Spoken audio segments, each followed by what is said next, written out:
Twitch on there, but I don't have a Twitch account.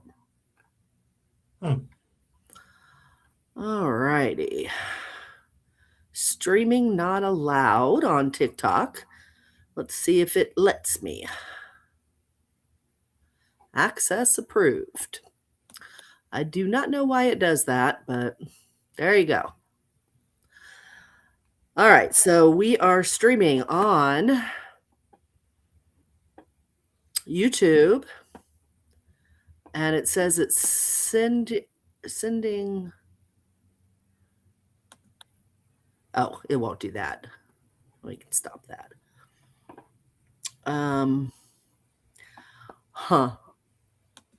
It doesn't say whether it's connected to, what do you call it, TikTok or not. It just says streaming on Unfiltered. Okay, well, I'm going to get going. You ready? Yes. Good.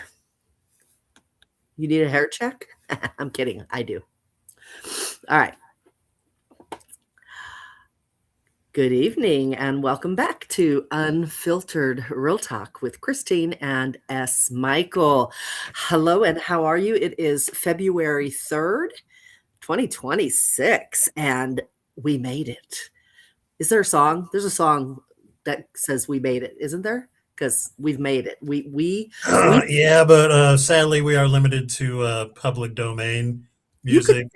But yeah, sure, I'll play something. So there you go. When I say we made it is because, I had surgery and I haven't been feeling well. So I didn't think we'd be here today, but then I found out I have to have surgery again. So the odds are pretty good I won't be here next Tuesday. So I said, you know what? I'm going to try to be here today. So here I am. And of course, Mike's here. You guys need to tell Mike that he should just come on by himself without me. It's okay. I think he can. I wasn't going to do that last week while you were recovering, but yeah. Not that you're not still recovering, but look at you. I mean, you look great and you seem happy and at least somewhat healthy. So, yeah, I feel like crap. I feel like crap. I'm in a lot of pain, but I am a trooper, right? Yes, you are. My hair is bothering me. I didn't style it before I came on. So I'm going to stop playing with it now. No more. How is everybody? Okay, so we are streaming live on YouTube and maybe on TikTok. We're really not sure because TikTok is real finicky to our platform. So we're not sure. But if you're watching us on TikTok, hello. If you're watching us on YouTube, hello. We are very happy to see you all. Let me open our chat. There we go. All right. So, Mike, what have you been up to for 2 weeks? I know everybody knows what I've been up to. I got cut wide open. That's what I've been doing. What have you been doing? Well, I've been splitting my time between, tending to your needs and tending to my clients' needs. He's been taking care of me. Wish I could be with you more often, but duty calls. So he's been taking care of me. He's been very good. Guys, talk about testing the limits of a new relationship. Oh my gosh.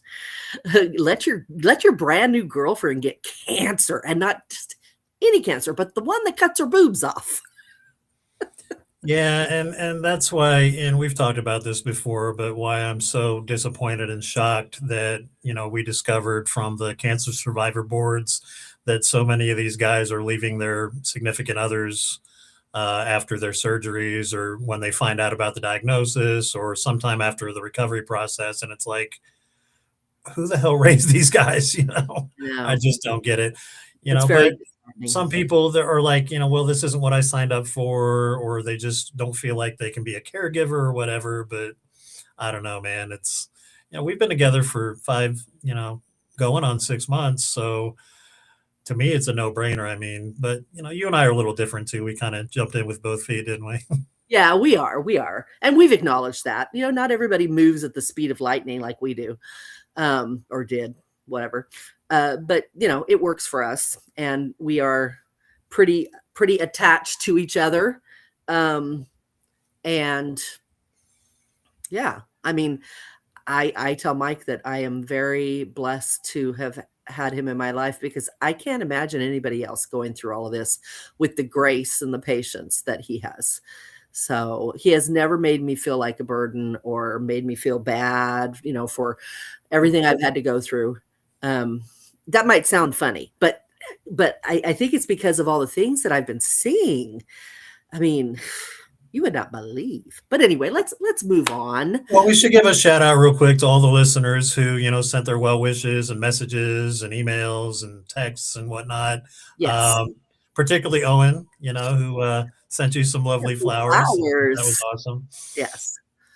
Yes. Owen, thank you very much. And I've talked to Owen and I told him I appreciate him. And I appreciate everybody that has, kept us in your thoughts. And if you could do it for a little bit longer, I have surgery on Thursday afternoon. And it's, I don't know, it's no fun. It's no fun. So yeah. We're right in the middle of the hard part, but once it's over with, I'll say it again. I'm excited about our future and your future as a newly physically different person, I guess is how you could put it. Yeah. I'm embracing the whole reinventing myself. I'll tell you what. My daughter-in-law told my son the other day that she's like, I have bad news. We have to build onto the house. We have to build a room just for your mom's wigs. You're going to be the Imelda Marcos of wigs now. Yeah. Because part of my new persona, my new ID that I'm creating is wigs, because, I've been losing my hair. I don't imagine it's going to get better. It's not bad, really. It's just thin, and it's not long and luxurious like it's always been my whole life. And I've discovered wigs, and I will perfect them. And I got a lot of them. And Mike, who thought I wouldn't look good as a redhead, but I think he was just protecting himself by saying. But I put on a redhead, and if you're on my Facebook page, you've probably seen it, because I put a picture of it. I put a picture of a few of them. But I took some pictures for him and sent them to him of me as a redhead, and he really liked it. Yes, I did. Yeah, so it's you as a redhead. It's not redheads in general, okay? I told him, I said, because he's like, I might get in trouble for this, but wow. I'm like, no, you're not. It's me. I'm still a gentleman. I still prefer blondes, but yeah, I look good, No, it's me. I don't care what color hair I have. I don't care. It's still me. Come on. But yes, I am embracing that. And I want to tell this tiny little story regarding breast cancer and a story that I read today. It's real short, and I just want to share it. And then we'll move on to the topic. I was reading, so I went flat. It's called aesthetic flat closure. And I'm in a support group where other people have too. And this woman posted, and she said, so she had her surgery on the 28th, and she said she's been scared to death to look. And, so she's been thinking about it a lot. She finally, today was the day she got to take, it was 48 hours. She got to take her shower. And she was scared to look. So she didn't look. She took her shower. But in the shower, she started crying because, she knew she was going to have to look. She's going to have to see it. And she starts crying and grieving and all of this stuff. And she gets out of the shower, covers up, and goes and sits on the bed. Her husband gives her space. He goes in the bathroom to do his thing and leaves her alone. And she's sitting out there, and she finally gets up the nerve, and she goes and stands in front of the mirror, and she looks at herself, and she says she's just sitting there staring, and then all of a sudden she starts laughing. And she's like, well, hell, that doesn't look bad. And she's like, that's even hot. She's like, I'm freaking hot. And I told her, I said, see, that's the attitude I have. And even in the hospital, when I was all bandaged up, I'm like, you want to see? Because my skin looked gorgeous. And I don't know why, but my skin was looking fantastic. And nobody could see the incisions, but I'm just showing everybody, look at how beautiful my skin is. And then I got necrosis. So everything started dying. That's why I'm going back to surgery. And now it doesn't look good anymore. And I told her, I know it's going to look good again because the plastic surgeon is going to help with the surgery. So I know, and it might not be this time. It might not be next time. There might be 2 or 3 surgeries. I know that, but I know eventually it's going to look good. And I'm going to get my tattoo. We're going to be okay. But I was so pleased for her that she had the same mindset that I had, that it's like, well, my gosh, I'm freaking hot. I'm as hot as I was before, just in a whole new way, which is really cool. So that made me happy to see somebody else feeling so good. All right, that's all. We can move on to today's topic. Mike, what's today's topic? Well, and I'll admit I haven't done a whole lot of show prep, to be honest. We've had a lot going on. I don't think We're we having need an it audit either. where I'm working, so I'm covered up. But on the way over, I thought, why don't we do baggage? Because we've had some interesting conversations about baggage and what is it? Where did it come from? How do we deal with it? How much of it do we expect our partner or dating partner, significant other to deal with? And then, just baggage in general. It's something that's come up multiple times during our relationship. I wouldn't say frequently, but frequently enough that, I thought, hey, that might make an interesting topic. So, Yeah, I think it's a pretty easy topic, honestly, to talk about. When I saw, because Mike suggested it when he was driving over here, and I saw it, and I didn't even have to question it. I didn't even reply back.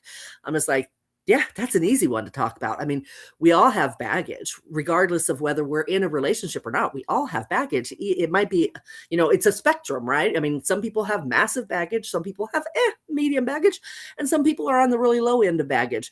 And it doesn't mean that they didn't have baggage or that they don't have baggage. It could just be they've learned to deal with their baggage. or So, just hide it and it's lurking under the surface, just waiting for well, that trigger to pull it that's out. that's true, but I would put them at the really far end.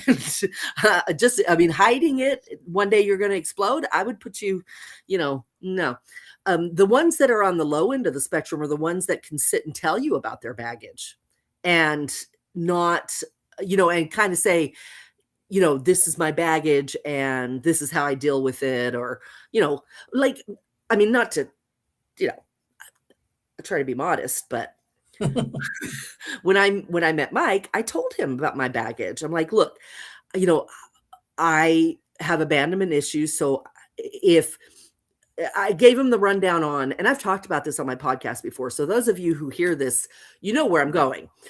I told him that if he ever makes me feel like um, the fear of abandonment comes up, if that ever comes up, if I'm triggered to feel that, I will probably, the way I deal with it is I pull away and I withdraw. And if you ask me, are you okay? I will say I'm fine. It's not true. If you think I'm lying, I am. But don't push me, because I will talk to you, just not right this minute. And I told him that because I didn't want him to think I was playing games. Some people play games like that. They're like, I'm fine. And they expect you to pull it out of them. No, I'm like, please, that's not what I'm doing. If I say I'm fine, what I'm saying is I'm too emotional right now. I'm probably going to cry, and I don't want to do that. So I'll come to you when I can. And I do. And it only usually takes a few minutes for me to compose myself. And when I feel this way, it's almost always a misunderstanding, which I understand that, which is why it's so easy for me to move past it, compose myself, and talk to him, because 9 times out of 10, my head is saying he's going to set this straight. He's going to help me to understand why I misunderstood that and why I felt that way. He's really good at saying, "Oh gosh, yeah, I see why you thought that. I'm sorry because I didn't think you'd take it that way, but yeah, I get it." So he validates me, he validates himself, and then it's over. Then I'm just like, "Yay, good job. Let's move on." I'm silly. Um, but yes, I tend to tell all my baggage, you know, right from the start. But I've been very self-aware of my baggage for a while and working on it. Some people get divorced, and I think they spend a lot of time before they date, maybe not working on themselves, but trying to work on saving the marriage or the relationship. And they get lost in that. So, I'm not dating, or I half-ass date. I'm really not interested because I'm trying to do this, which, let's face it, if you're really seriously trying to save a relationship, you shouldn't be dating. It's just dumb, but whatever. Yeah, that's a whole nother ball of wax. That's a separate episode in itself. That is.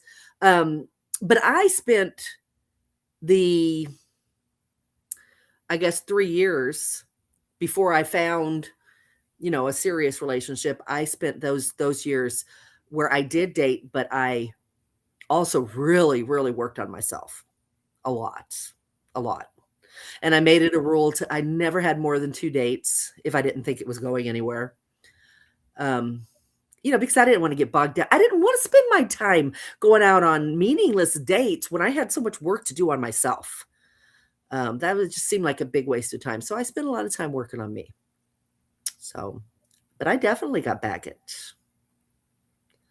Yeah. Yeah. Yeah. And okay, so I'll talk a little bit about, so I talked about myself. Now I'll just tell you that in my past relationships, every single man that I have been with has come with baggage. And again, it's just like I said in the beginning, I think everybody's got it. It's a matter of, like you said, do you hide it? Have you worked on it? Whatever. I can say that every one of my relationships, they've had baggage and they did not work on it. And they didn't want to work on it. They were, excuse me, but they were big fat assholes about it. And they didn't think there was anything wrong. If there was anything wrong, it was with me. So yeah, I've dealt with baggage in relationships, and all I can say about that is I know everybody has baggage. What I have learned from those relationships is to not get involved with anyone that is resistant to admitting their baggage and willing to deal with their baggage. I had a man once tell me, because I wanted to talk about past relationships and childhood and things, because I wanted to get to know him and his baggage. Was this during your vetting process? Yeah. And it was a question I always ask because it allows you to really get to know a person. And he refused. He said, now he came around, I will say that. But initially he told me, no, I do not talk about anything to do with the past because that's the past. It doesn't define me. And he gave me that whole spiel. Ding, ding, red flag. I listened to him and then I told him, I said, okay, well, just so you know, that's a problem for me. I won't date anybody that won't talk about their past because to me, you're hiding something or you haven't dealt with something because you should be able to talk about your past. No, it does not define you. That is irrelevant to this. Talking about your past does not make it define you. You are bothered by something, and I had a lot more to say about it. And I told him all my reasonings for wanting to talk about it. And by the time I was done talking to him, and the big takeaways were, if you can't talk about it, there's a problem. The way that you think about it. Or the way you think that person's going to think about you hearing it. And it's a great way to get to know somebody that you're wanting to date. And he agreed. He said, I never thought of it like that. I have no problem thinking or talking about it. And Mike, this reminds me of when we first started dating and you would always ask for permission. You were trying to be so politically correct. That ended up being the reason he did that. He thought it was the thing to do, to be all, my past doesn't define me. He thought he sounded really progressive by saying that. So when I let him off the hook and I told him, no, that's not the way I look at it. This is how I look at it. He's like, oh, okay, nope, I like that. Let's dig in. Well, okay, all right, you're okay. So yeah. Well, and you and I had a similar vibe when we first started dating. We, of course, did tons of question asking and exposition about our pasts, but when you specifically asked me about my last relationship, my divorce in progress, I did at one point say, I don't like talking about this. And you didn't give me a whole lot of pushback, but you're like, oh, really? Why is that? And it's like, well, because it's painful. It just happened, and I described it as a failed marriage. And we're like, no, don't call it that. Because, right, nothing is a failure if you learn from the experience. So I kind of followed it up with, well, good. That kind of gave me the opportunity to explain to you why I have some baggage. And so that was a good way to roll out my own baggage after we talked about yours. Because I would say that most of the baggage that we have when we go into dating relationships comes from previous relationships. Sometimes not. Sometimes it's maybe a psychological neurosis that you have, or just the way you were raised and you're aware of it. But a lot of it comes from either bad relationships or things that happened during the relationship that kind of, molded you into a certain mind frame your of how thoughts. relationships work. Yeah. Yeah.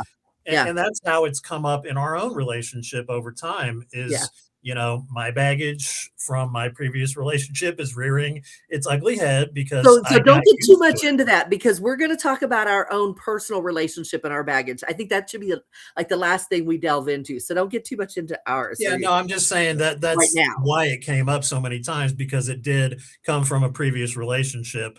And I think that's very common. Yeah. But yeah, we dealt with most of our baggage right out front, and I think the fact that we're both so transparent and that we value transparency so highly in relationships was a real boon, from the start. Yeah. When it comes to our own baggage and the other person's. So agree.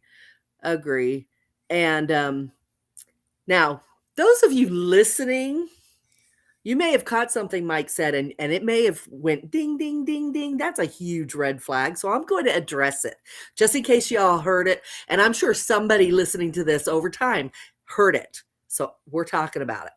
He said when we first started talking, he didn't want to talk about his previous relationship. And he said, because it's painful, it just happened. Okay. We need to address that, because I would never date anyone that was just out of a relationship, that was married for 20 years, has kids, and just left, so freshly left that it was that painful. He did not say that to me. Okay. I just want you to understand, he did not say that to me. And if he had said those words to me, we would have had a discussion right then and there. And he knows that. I'm not shy. And I very much know what I want. And I know what raises red flags for me. And if he had sat there and told me this is very painful for me, I would have said to him, now I would not have discounted him right out, but I would have said, I am not comfortable dating someone who is that emotionally attached still, that it's that painful. I've been through a lot in my life, a lot. And I know there's a time when you are attached and pained, and things hurt. And then there's a time that you've allowed yourself to grieve, and you've moved beyond it. It can still get painful for other reasons. It could do that for the rest of your life, especially if you have kids. There's nothing you can do about that. But you're not pained because the relationship is over. You're not pained because you missed that person. You're not pained for any of those reasons. And that's not what he said. No, and I qualified it immediately by saying what pained me the most was that I viewed it as a failed marriage. And you immediately corrected me and said, okay, don't look at it like that. Look at it like, it didn't work out. And what did you learn from it? And then we, moved on with the conversation. Yeah, but don't ever date anybody that is fresh out of a relationship. Just don't do it. Just don't do it. Whether it's a death or a divorce, don't do it. Yeah, that's the kind of baggage that is often just insurmountable, such as your experience with the widow. And I also had dated a widow a couple of weeks prior to our first date, and it was a very similar experience. I could tell that she was still clinging on to that relationship, and that I'm not going to stand a chance against this guy. He was with her forever, and she's still very much devoted to him, and he's dead, and I'm kind of just a place setting or something is how it felt, Yeah. a placeholder. So Yeah. like if you're a religious person or faithful, or you believe in heaven and all that, then you were just someone to keep her warm here on earth, and then she was going to go be with the one she really loved, for Right. eternity. Then that kind of sucks. And I do feel that way about widows, or widowers. But that's been my experience with them. So, and that's their baggage, that's the baggage they have. And I will say that, I think all three of the widowers that I dated, even though they had that baggage, I would say they didn't want it and they were working to be rid of it. But I think that also was in varying levels. I think there was two of them who, one really thought he was past it, but we had a talk. He wasn't. And I didn't say you're not, but I did say, look, you do this and this and this and this and this, and to me it looks like this, but that's up to, you got to go figure that out. I don't want to date you anymore. That's the point.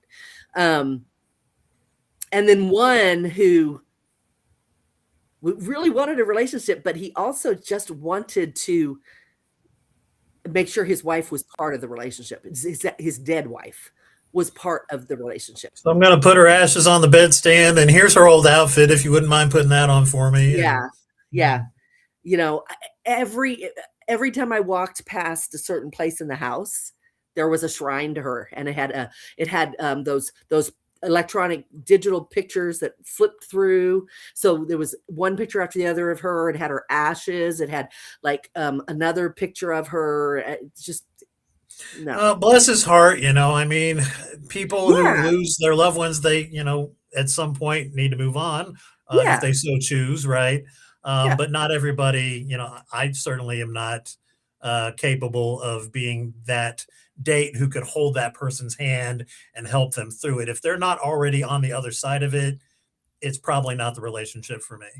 Right. And he actually said something when we were together, and he said he had been dating a widow, and he thinks that he told her when she broke up with him. And she said, I'm just never going to feel about anybody the way I did my dead husband.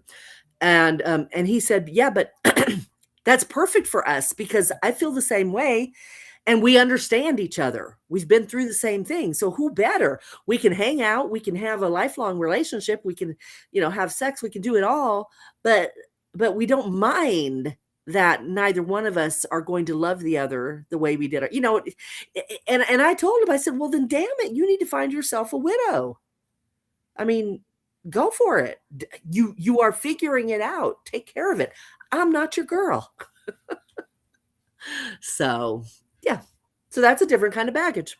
Yeah, and when we say, like, when we talk about baggage, the topic baggage, it's a very general term. It covers so many things, from previous relationship woes to personal neuroses and bad habits.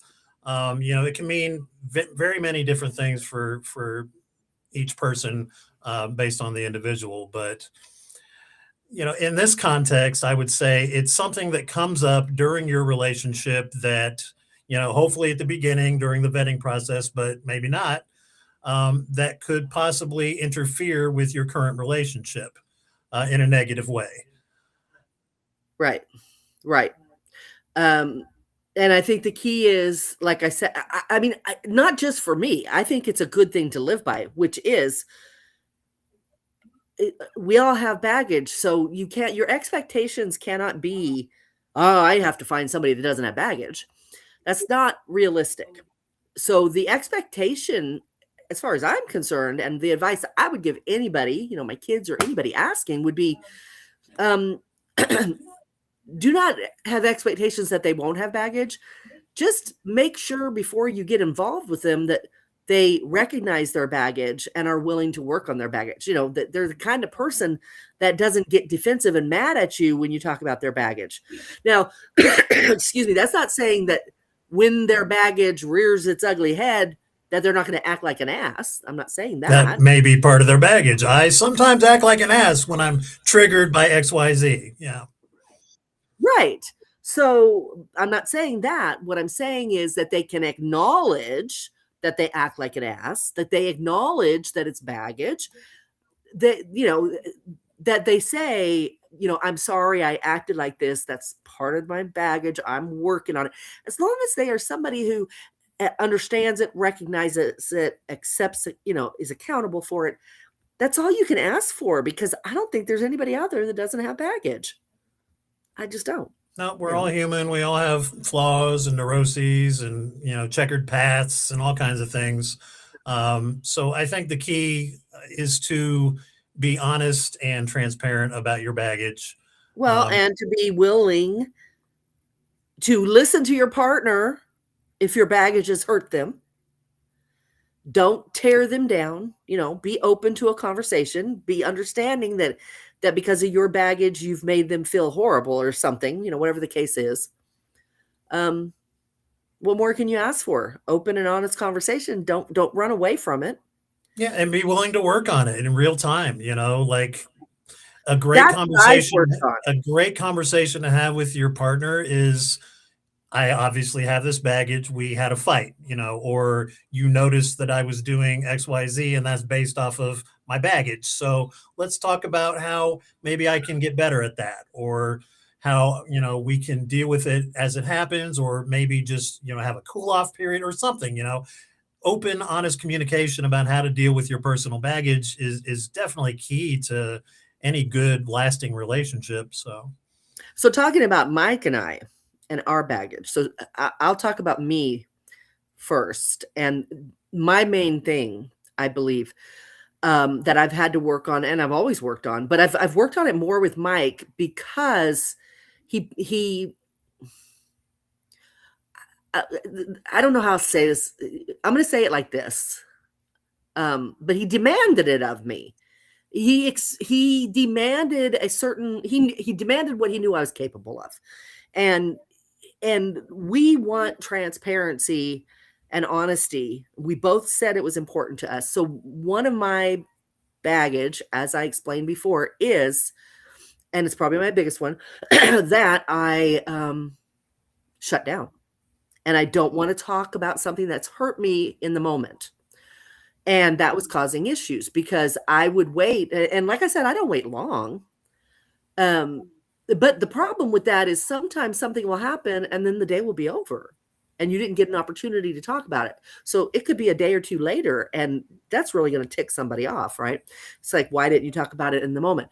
So that was an issue with us, because I would do that. And I think I worked on it really quick. Like immediately I was like, okay, I know the solution. I know how to fix this. It's not going to be easy, but I'll work on it.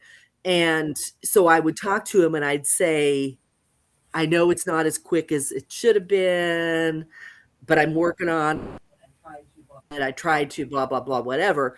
I in particular was when I got my diagnosis, and we were watching a movie and it's funny because I just got a diagnosis of breast cancer, and I pretty much knew I was going to get a double mastectomy.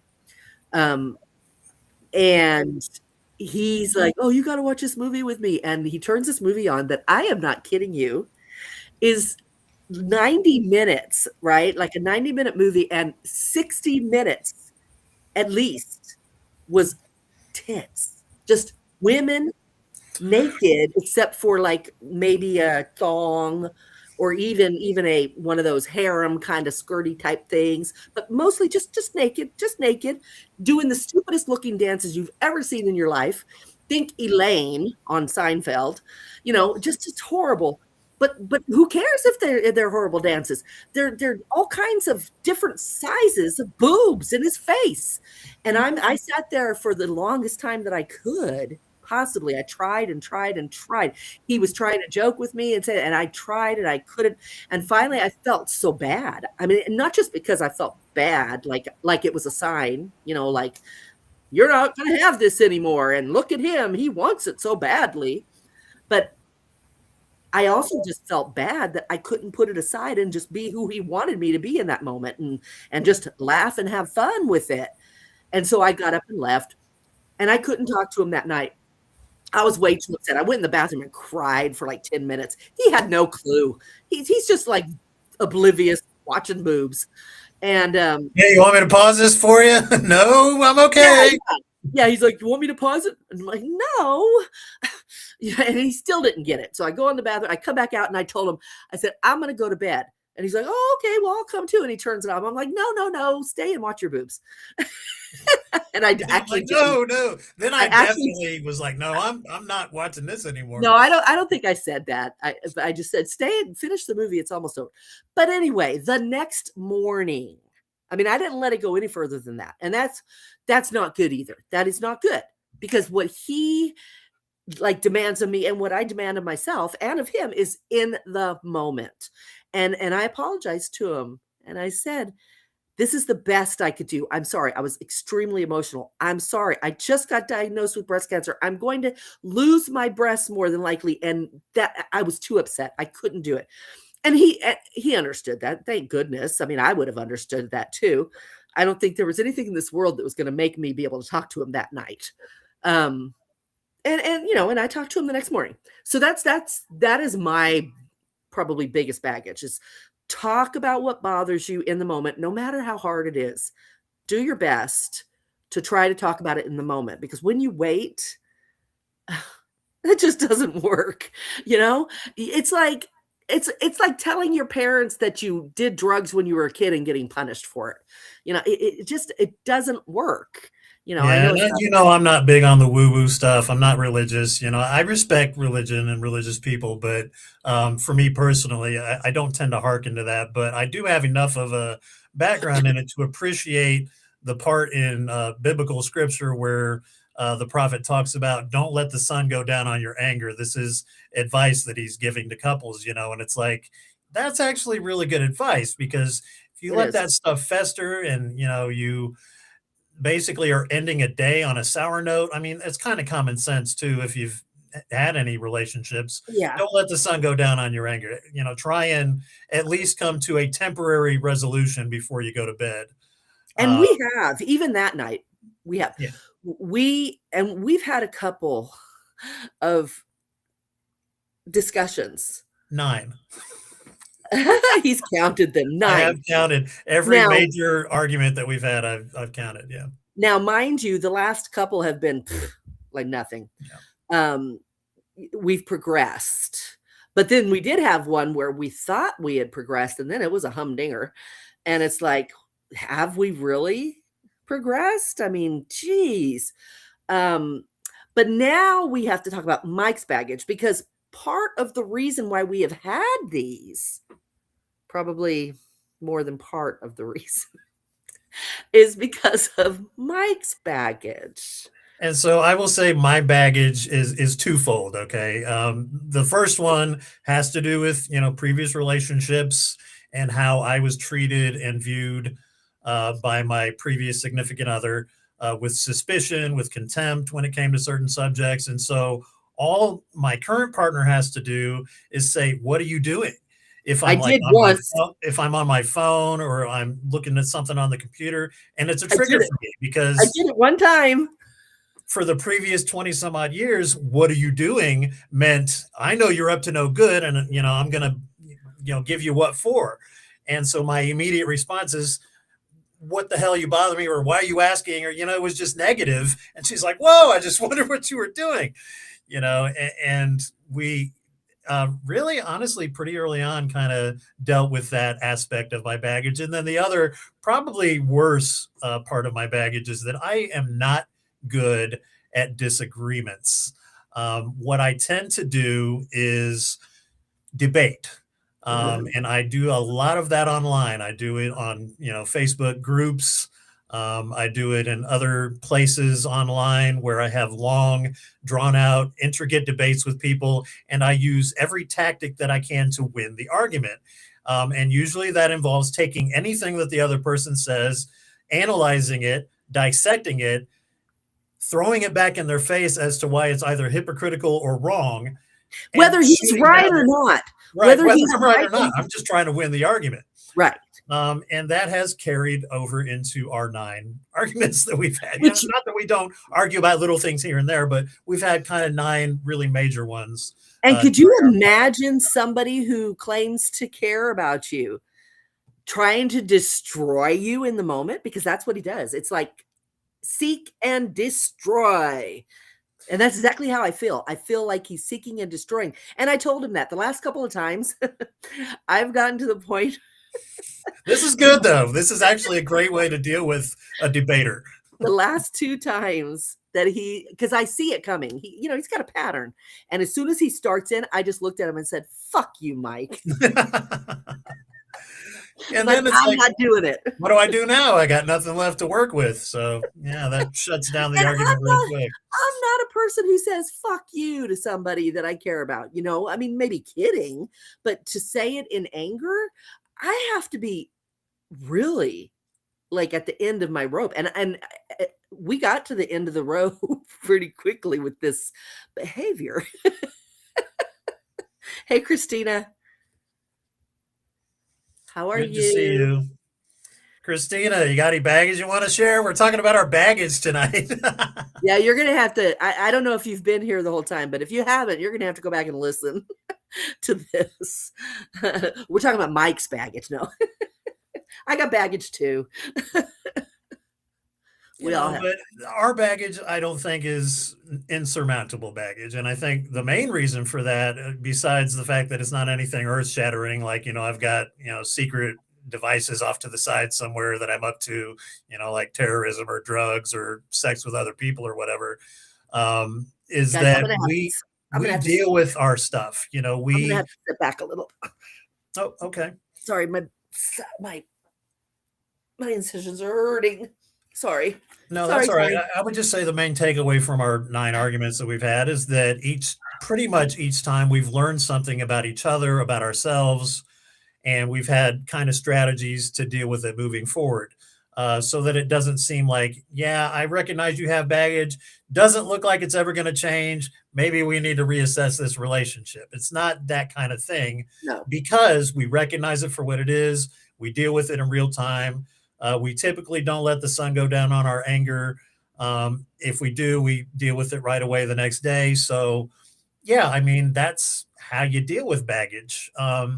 But I would be curious, to hear from our listeners. Have you been in a relationship with somebody who has insurmountable baggage, and at some point you just had to say, I've had enough of it. We've tried, I gave you chance after chance to deal with it. You're never going to change. And I think there's an extra risk, in particular, dating after 50. We've talked about this before, where the person you end up with is not likely going to change a whole lot from who they essentially are. And that would probably include whatever baggage they have. By the time you're 50, unless it's very recent baggage, such as losing your breasts, to cancer, you've had plenty of time to work on yourself and your baggage, and you're pretty much the person you're going to be for the rest of your life. Well, Christina says she was in a 28-year marriage, so she really doesn't have too much baggage. And we talked about the fact that you didn't even have to get your baggage from a relationship. You may go into your first relationship. You've never had one other than, high school stuff. Or preteen stuff or whatever. You can go into your very first relationship with baggage that was gotten in other ways. It could be from your childhood. It could be from college, school.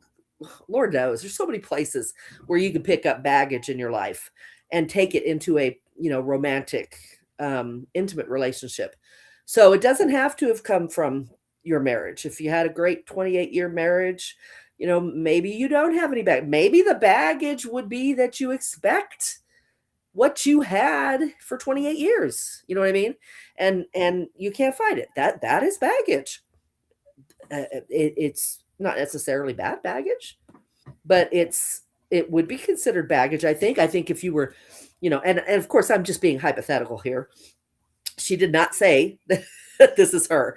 I'm just using that as an example. But if you dated men, or a woman dates a guy, whatever, and that person is always comparing you to their great marriage, maybe we talked about widowers.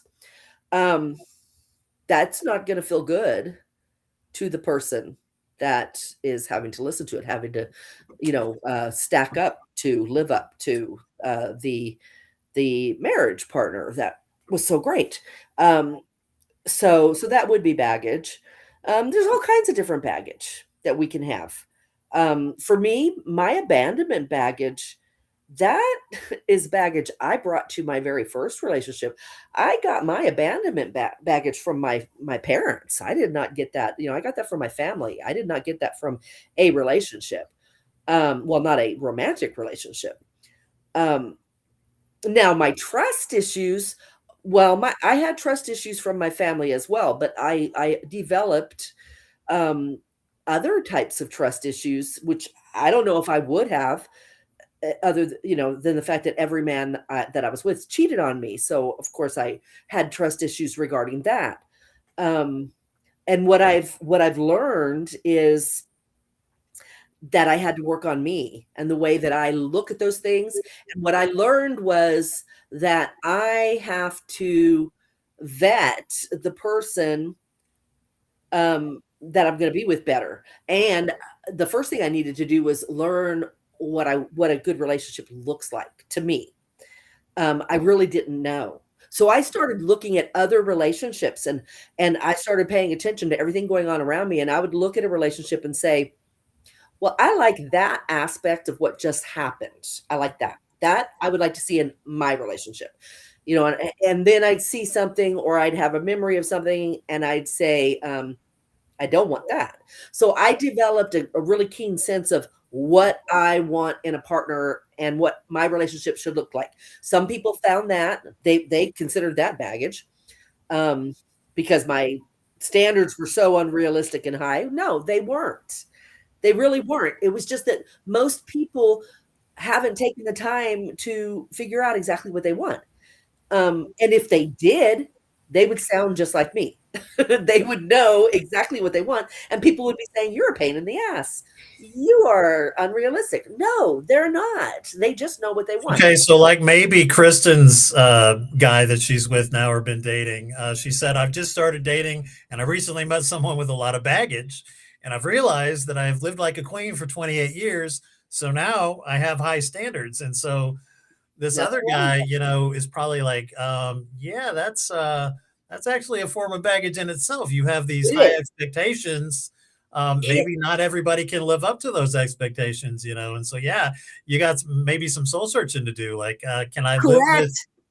Correct. But Christina, that is what I was just explaining. If you know what you want. Now I personally, I would say if you haven't taken the time to really dissect your marriage and yourself and look at what it is that you want out of a relationship, be really, really honest with yourself about what you want. If you haven't done that, I would do that. You may come out wanting exactly what you want as you sit there right now.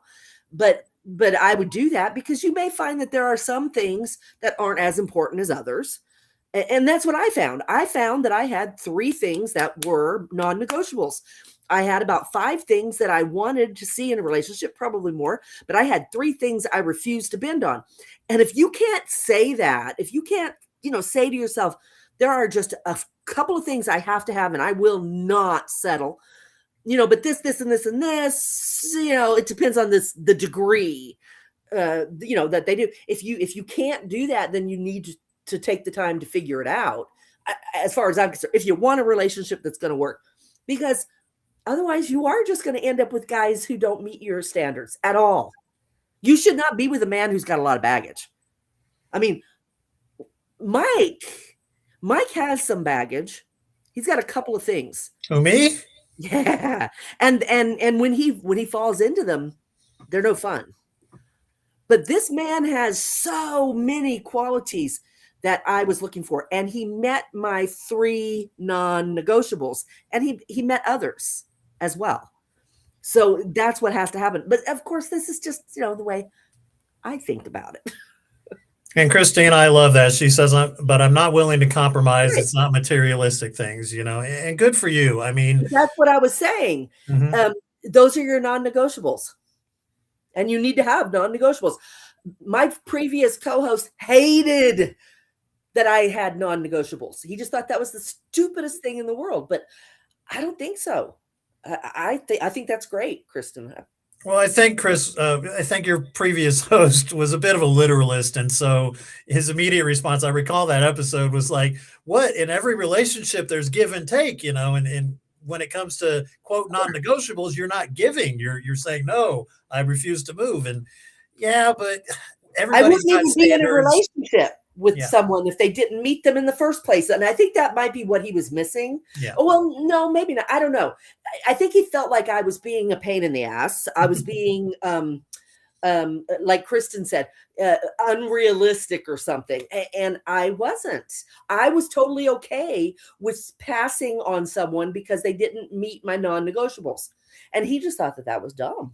So I want to go back to Kristen's previous comment real quick. She says, I'm a widow and I'm used to living a certain way, and dealing with other people and their issues is a challenge. And so I would just say, Christine and I are not experts on dating by any means. We're not trained psychologists. We're not experts in the field of, social relationships or anything like that. But I would say I do have a psychology background. Christine's been talking to all kinds of people from all different walks of life about dating and relationships for many years. And the question then for someone like you is, how the heck do you deal with somebody who has baggage? And so I would say there are definite practical steps that you can take to being in a relationship with someone who has baggage. And I would say that the initial thing, the number one, is to acknowledge their past and their trauma and say, yes, I recognize it. I understand that this is where you're coming from. This is why you behave the way you do certain times or have this certain baggage. But this is what I need from you now, and pay close attention to how they respond to that. They may come back with, well, I don't see this ever changing, or this is a integral part of me. And at that point, that's where you really start kind of having to look at things from outside the box. Like, is this something that we can sustain long term? And Christine and I have already kind of been through the fire and come out the other side of that. It's like, because I definitely had some baggage with previous relationships and with my debating style, for lack of a better term. As well as he was taking out on me, and I don't mean, let me finish Go before ahead, you tell them about all my baggage while we're at no no I'm talking about that particular one. That's why I'm saying don't listen to the way I'm saying it. Wait till I'm done. Because kind of holding me, it wasn't that he was holding me to a standard. He was taking it out on me that he was treated a certain way in the past by certain people. And so whenever I did anything, it was compromised, and it was had ulterior motives.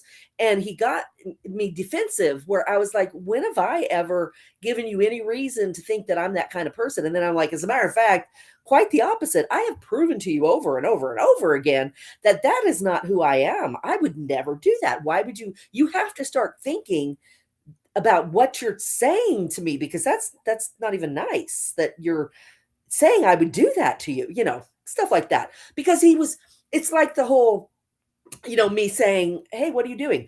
That the first time that happened, I remember I was in bed and he woke up and it was morning. He was walking right in front of the bed and he had his phone in his hand, and we weren't talking. And I am a talker in the morning. He's not.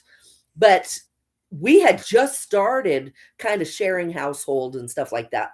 And so I didn't really know this about him, that I hadn't put it together yet. We actually had a little bit of a discussion over that, because it took me a little bit to understand that he's like Mr. Grouchy Pants in the morning. And so he was walking and I just said, hey, what are you doing? Because I wanted to chat. I wanted to talk. I'm that person who will tell you my dreams, And he got pissed off. I mean, he got butt hurt over me asking him, what are you doing? And I was totally taken off guard. I'm like, what's going on? What is happening? I just wanted to say hi. I just was starting a conversation, you little asshole. And he stayed mad. He stayed mad. I actually think it took him a few days before he explained to me what was going on, because he didn't want to talk about the fact that he was mad. He kept telling me he wasn't. I wasn't mad. So yeah, that was a little bit of baggage. One thing I wanted to say to Kristen about what Mike just said. I agree that if you're trying to have a relationship with somebody who's got some baggage and you're having trouble with it, what he said, I think is a great way to deal with it. Because like I said earlier, you want to look for the signs that they're open and willing to talk, and that they're not defensive. They acknowledge, yes, I did that, or yes, I have baggage. And if they're not, that's a problem.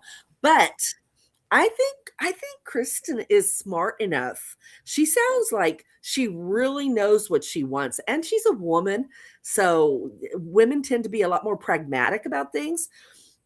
And I think that she is like me in that she probably can vet someone and not get involved with them. Now, I say that even though she just said that she started dating someone with a lot of baggage.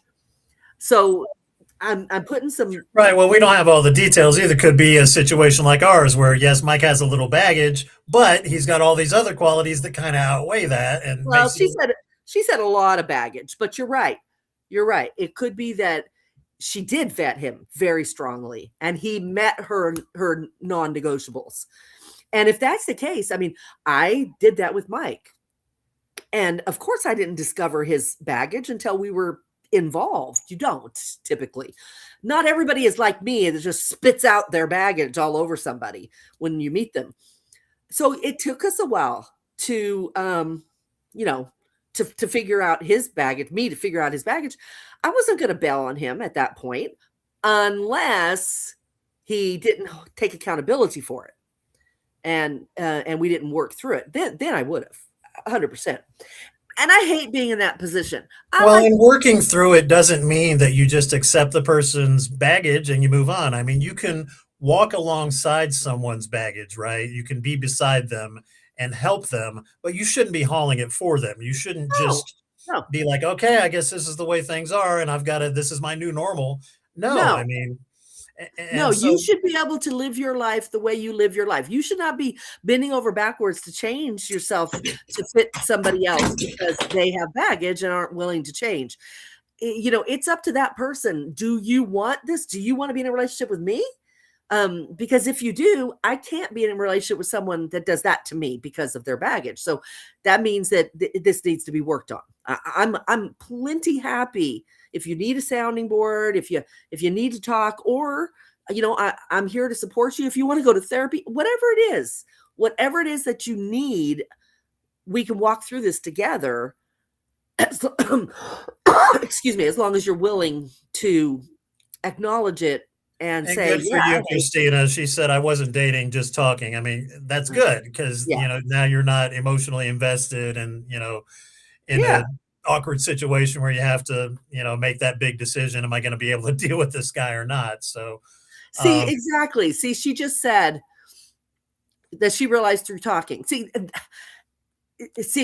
Okay, and Kristen, Mike and I keep going back and forth. He'll call you Christina, I call you Kristen, and then I'll call you Christina. I'm just reading what's on the screen. So. But anyway, I started calling you Kay for a while. I might go back to Kay. What was I going to say? Let's see. Person wasn't. That is why when I dated, okay, this is a little tricky, but I bet Christina will get this. I started doing this thing where when I'd start talking to a guy, I would tell him, he'd say, inevitably, unless it's Mike, he would say, do you want to meet this Saturday for coffee or a drink? And I would say, gosh, I'm going out of town this weekend. Can we keep talking and can we meet the following weekend? And they would always, one time the guy's like, I'm going out of town the next weekend. And I let it ride. I'm like, well, I guess we'll just have to keep talking and get to know each other. And then we'll meet when you get back. And we did. So I would do that. And if they were not willing to have a text relationship with me while I was out of town for the week, then I didn't want anything to do with them because that communication level is something I want genuinely from someone. Mike is a man who loves communication just like I do. And if I had done that to him, and I didn't, but there's a reason. We talked for 3 weeks before we met. So I didn't need to do that to him. But if I had, he would have been 100% into it. He would have called me every day. He would have texted me every time I text him. It would not have been a problem. And if it was a problem, I said adios. And guys had a problem with that. Guys are like, and ladies do too. I don't want a texting relationship. Well, you know what, buddy? That's not what I want either. But communication is a part of the relationship that's going to be good for me. And in this day and age, when you're away from each other, it's nice to be able to stay in touch. And I want a man who's curious. Hey, babe, what are you doing? So I would just have a little bit of additional practical advice for anybody, maybe not like Christina, who hasn't entered a dating relationship with someone who has the baggage. But if you do find yourself in that situation, look for patterns. Don't just listen to them say, oh, I know I've got this baggage. I'm working on it. I promise you that I'm going to take care of this and it's no longer going to be an issue. And Christine did hear that from me the first couple of times. It's like, oh, I know this is bad. We need to fix it. But actually look for, are the apologies followed by actual adjustments? Yeah. Words and actions. You need both. Do the conflicts, when you get into those, I like to call it the tunnel of chaos. When you enter that argument zone that gets ugly, do they get faster? Do they resolve quicker over time? Or do you tend to drag out? And is it consistently longer and longer? That is a bad sign. And I will add this. You should be able to look at the person you're in a relationship with, that the one that's doing that, that's trying to work on it. You should be able to look at them and say, I'm not doing this. You're doing it again. I'm not doing this. It's gone on too long already. And their response, they may just stop talking. Like Mike, my new thing of telling him fuck off, that I'm not doing this, has shut him down. But he shuts down. He stops talking. And the first time it happened, I thought he got pissed. And he may have, but it wasn't just that. It made him stop and think. And it didn't take him but a few minutes to come back. And he's like, okay, fine. He's like, fine.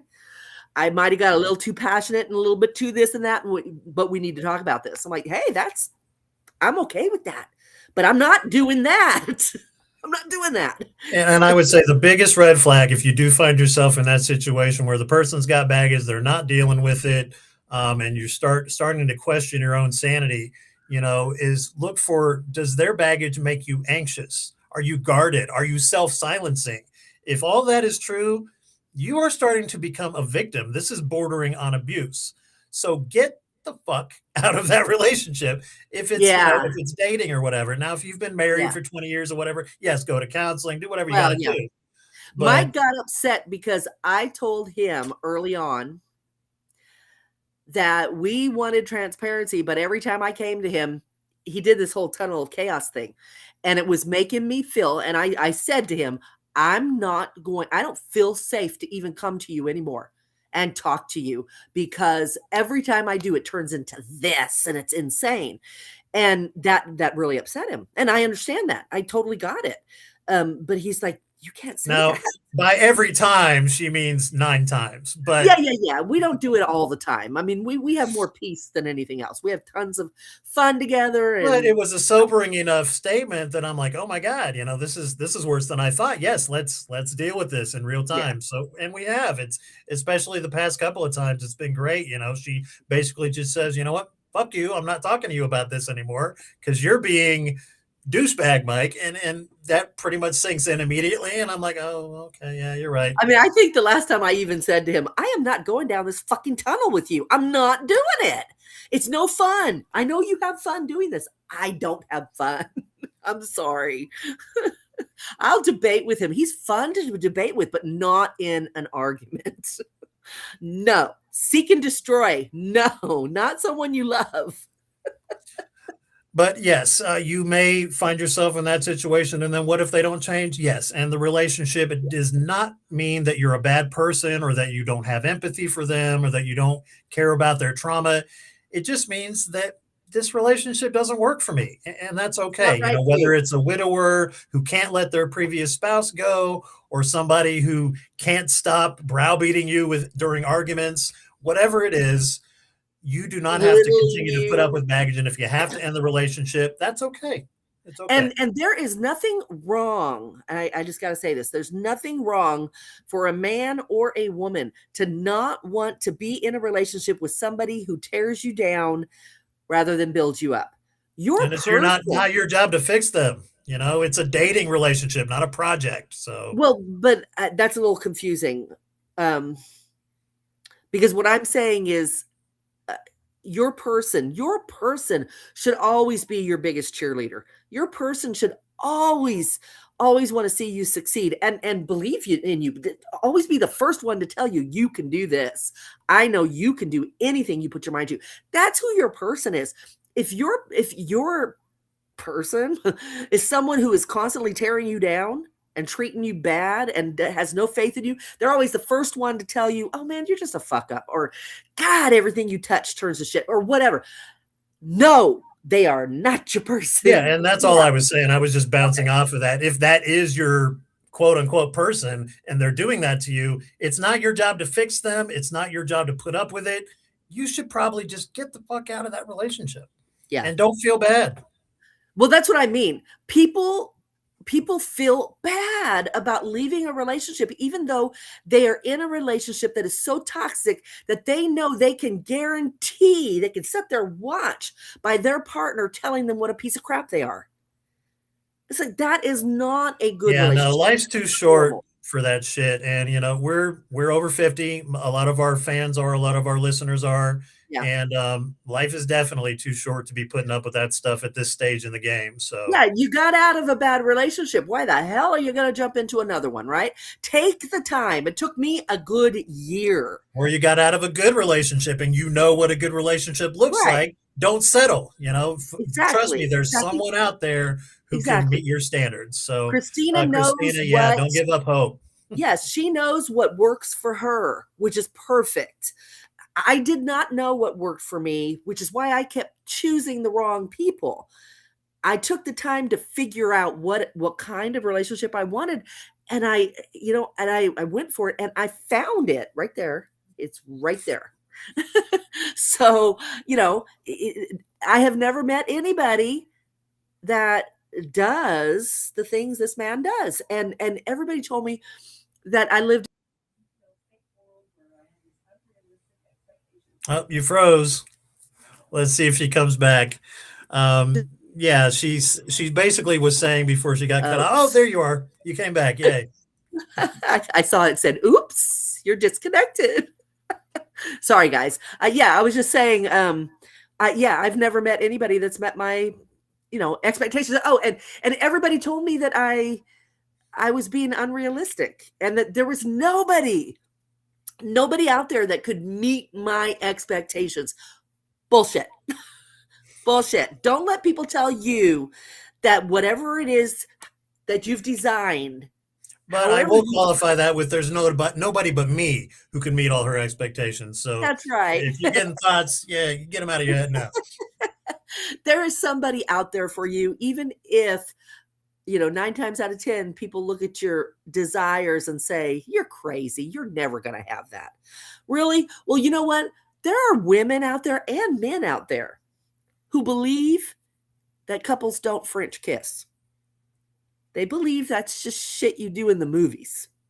I've never known anyone like that.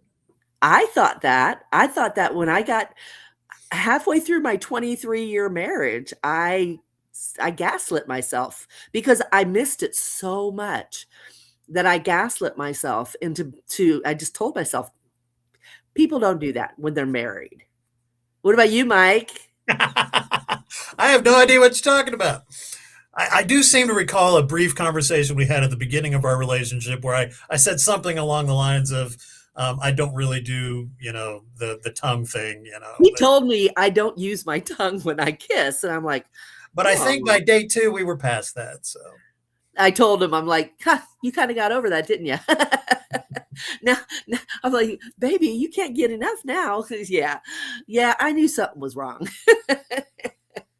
Again, baggage. I was in a relationship where we didn't do that, and hadn't done it since high school. And that was when it was decided we're not going to do that. Okay. I can't comprehend that. I can't comprehend that. And it's a damn good thing that he knows how to kiss, because otherwise, I don't know that we would have stayed together. Really? That's the only reason you're with me? No, but it would have been a big one. It could have been a deal breaker. Okay, It fair could have. enough. It wasn't on my non-negotiable list, but boy, it's a big one. It is. Well, on that note, we are coming up on our hour, and again, I want to thank personally everybody who reached out to Christine to wish her well during her initial surgery, and I would encourage you all to do the same. Go to our Facebook page and leave a message, or send us an email, because she's having a follow-up surgery this Thursday. So yeah, just thank you all for tuning in. Work on your baggage. Don't put up with too much baggage from your person or your partner. If you need help figuring out what your baggage is, I'm not a doctor, but boy, I'd be happy to help you. We can talk. We can chat. Christina's with you. She says, I think kissing is important too. You probably like that. What is it? Cher, the saying, it's in his kiss. That's how you know. See, Christina's a smart lady. Yeah. I knew she was smart. I'm outnumbered now. I know better than to argue. All right. Well, Christina, thank you for the comments. As always, I love that you're here and that you talk to us. Thank you so much. I hope you have a good week. And I am sure that I am not going to, well, you know what? I can't say I won't talk to you guys at all between now and, I don't know, the end of the month of February. But if I talk to you, it will be on TikTok or on our Facebook page. And the Facebook page is the same name as this. It's a group. Just join the group. You don't have to do anything special. You don't have to be approved. You just join. Or if you have a longer message and you want to email us, you can reach us at Unfiltered Real Talk with Christine at gmail.com. Or if you got something really spicy you want to talk about, send it to me at Shitlesspodcast at gmail.com. And I'll share it with Christine. But yeah. Maybe. All right, guys. Yeah. All right, guys. Well, thank you for being here. And like I said, I will talk to you on the Facebook group. Please join. I'll reply to emails. Even though I'm having surgery, I'm going to be laid up in bed. I'll be bored. I'm taking drugs. So that does not put me to sleep. It makes me amped up, doesn't it, babe? I want to talk. It's fun. Yeah, we keep it unfiltered. So yeah, everybody keep it unfiltered, keep it real. We'll see you next time. All right.